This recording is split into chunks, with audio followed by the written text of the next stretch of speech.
What is going on, everybody? Happy Wednesday.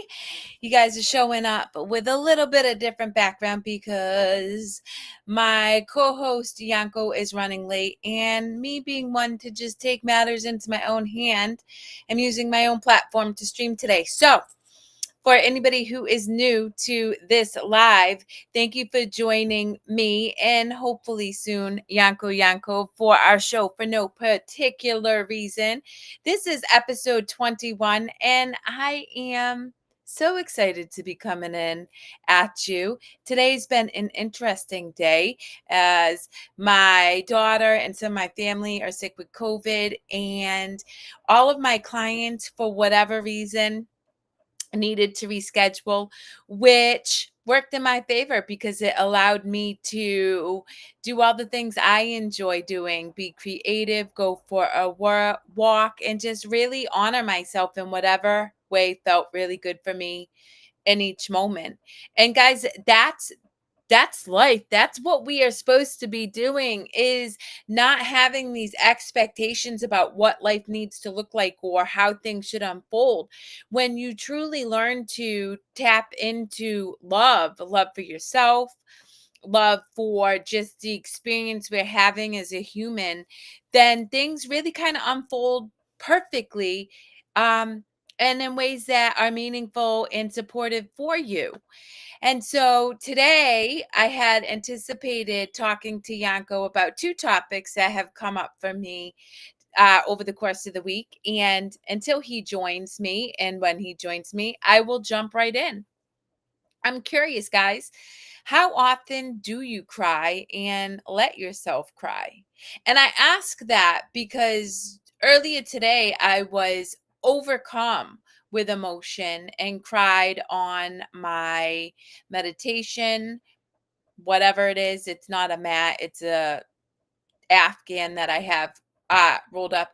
And then out on my walk, I cried again. And the reality is I cried from a place of real joy, of connection, of love for the human experience I'm having, which can be really, really hard, guys. I'm not sitting here trying to sell you on the fact that trying to build a business is easy. Well, not trying, because I definitely built the business, but building a business over the past 4 years is easy. Being a single mom of two teenagers, easy. Giving up all your assets, easy. It's not. It's hard. And yet who you become in the process is worth crying tears of joy for. And really celebrating, because I truly love who I am. And if asked, would I do it all over again differently? I would say a resounding no, because all of the experience I've had up until this point have led me to become the person I am today. And the person I am today is somebody who I admire, who is courageous, who is resilient, who can stand up in the face of adversity and discomfort. And I wouldn't be able to say all those things with an emphatic confidence if I hadn't gone through all of my experiences up until this point, right? And so, my question that I pose is, how often do you cry? Do you allow yourself to cry?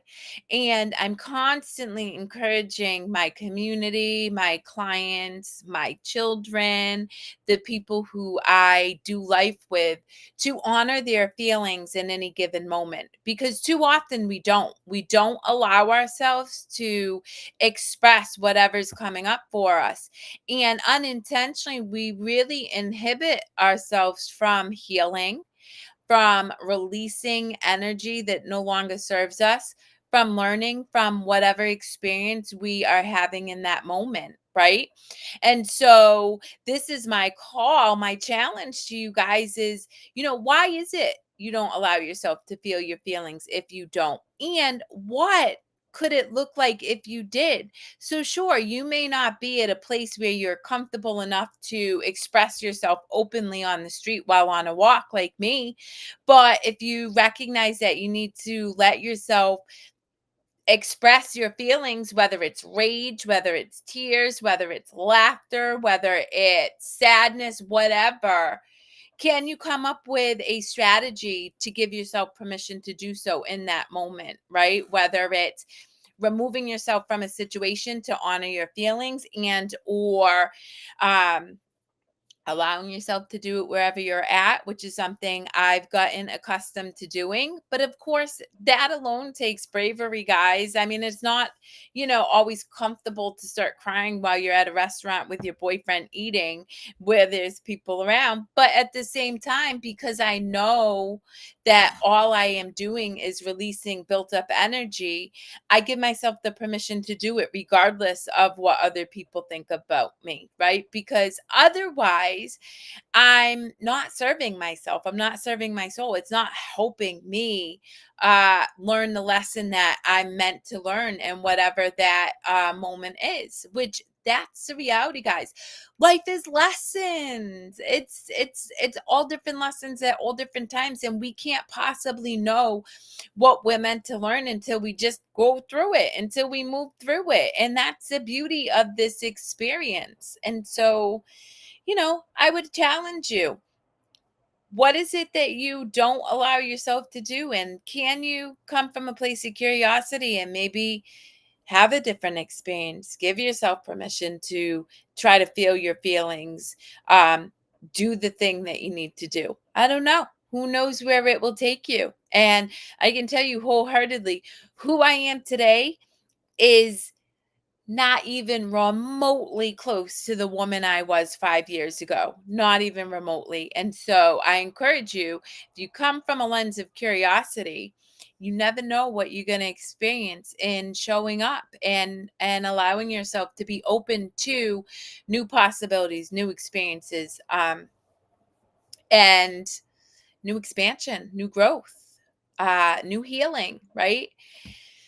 The second topic I want to talk to you about today, that I really wanted to dig in with Yanko on, and maybe he'll jump on, maybe not. Either way, I'm good at talking to myself. So here we go. So I recently watched the movie One Love, the story about Bob Marley. Now, anybody who grew up with me, meaning my 6 siblings and my parents, know that I killed the album no, not One Love, Bob Marley Legend. So Bob Marley and the Wailers Legend. So it was a compilation of all his perceived greatest hits, right? Killed it. I can sing every song on that verbatim. And at the time, I just loved the vibe. I mean, if you listen to the album, it is fuego. I mean, you're going to jam out and have a good time. And I always knew, obviously from the lyrics, that Bob Marley was connected to source, love, energy, whatever it is you want to call it, that feels right for you. But I didn't really have a good understanding of just how tapped in he was to oneness, to us all as a collective love, rather than believing that we're individuals, until I watched this movie. And so I'm watching the movie and loved it. Loved it so much that I obviously am sharing it with my community, and also shared it with my boyfriend, and have encouraged other people to watch the movie. But I since have been listening extensively to his music, not only from Legends, but Exodus too. And I had like an insight, right? Which is, there's a lyric that says, "Can you be love and loved?" And I thought about that, and I really considered it extensively. And I realized I show up as love. I mean, anybody who really knows me or watches my content knows that I show up as love. I show up uniquely me, and in doing so as love. And so if I have your contact information, I guarantee you've gotten a random message of love dropped into your messages at one time or another. I really strive to show up as love for myself, meaning honoring my emotions when they come up, honoring my experience, just being true to, you know, myself always, because when I'm true to myself, I am love. We are love, right? But then also, can you be loved? And I think that's a harder question for people, because I believe from my experience of working with many, many people and dropping love into people's messages and getting resistance to it, that really allowing ourselves to be seen and loved unconditionally is very difficult, because most of us operate from a lens of fear. And what do I mean by that? Fear meaning, why is Kerri reaching out to me? What's in it for her? What is she trying to tell me about myself? What is she assuming about me, right? There's all these stories we make up about receiving love rather than just accepting the experience, right? Rather than just accepting that somebody offers you a genuine smile and truly appreciates being in your presence, even if it's just for a single moment at a grocery store, at a restaurant, in a line, or offering you a free coffee while you're in line, right? We're grateful, but really, guys, that's love. And so often I hear people say that they're open to love, but honestly, if you really ask yourself, it comes with condition, right? More often than not, um, people have a condition or an expectation around how somebody needs to be or behave or act in order to be loved or receive love. And so what I would encourage you to consider today is, we are love. We're meant for love. We're meant to express love. We're meant to receive love. And if you find yourself bumping up against resistance, if your body tenses, if your body is having a physical reaction to experiencing love, or your thoughts, be aware, are they immediately reacting with resistance negatively to receiving love? Ask yourself why. Because when you ask the question, eventually you'll learn, you'll figure it out, but also you'll open yourself up to receive that love, to receive um just the unconditional love that we all exist in and that we're all worthy of. And I can tell you guys, the reality is I grew up thinking I was worthless. I truly believed until my early 30s I was a bad person, a waste of space on this earth, and I didn't even know why I was here. But what I did ultimately come to realize is that I am worthy of love and I am love. And when I give love, I receive love. And so, over the course of the past 10 years, really digging into this work, doing it, not just absorbing it through texts and reading, but also infusing it into my daily rhythms of life, I created a community that loves me immensely, that fuels me with love, that I'm able to receive love from the most unexpected places, hugs from random cashiers, random people on the streets, kind words of affirmation around whatever it is I'm doing or just who I am. And that to me is the greatest expression of love. And that's how I try to show up in the world as love, without condition, without expectation, without needing anybody to be any different than who they are in any given moment, right? And so today I encourage you to ask yourself, what does love feel like for you? Look around at your life. How do you experience love? Does it have conditions? Do you have expectations around the people that are immediately in your life and or externally, even within your work, within your profession? And if the answer is yes, which I would assume it is for most people, right? I would encourage you to get curious about why and ask yourself, what could love look like when there aren't any expectations, when you just allow people to be who they are in any given moment, and exist with them and see how things unfold. Because when you do that, you attract joyful experiences. You attract love. You attract compassion. You attract unexpected opportunities, guys. I was just recently uh somebody reached out to me and asked me to be the co-host of a summit they're having on addiction and mental health recovery. And that's simply because I show up as love and I'm open to new experiences, and I'm not judging what anything needs to look like, feel like, be like. I just allow things to unfold.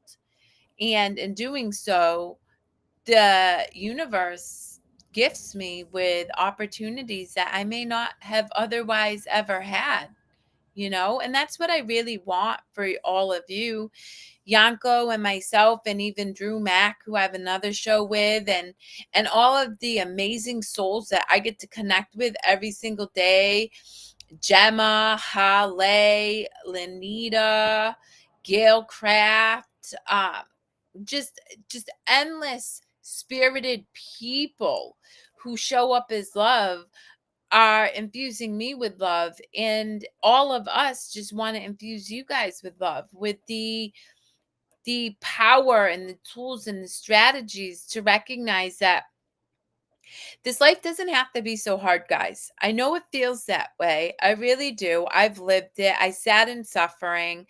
I'm a two-time rape thriver, domestic abuse thriver, struggled with a myriad of addictions, grew up believing I was worthless. And yet the work I've done has brought me to a place where I truly, truly know joy.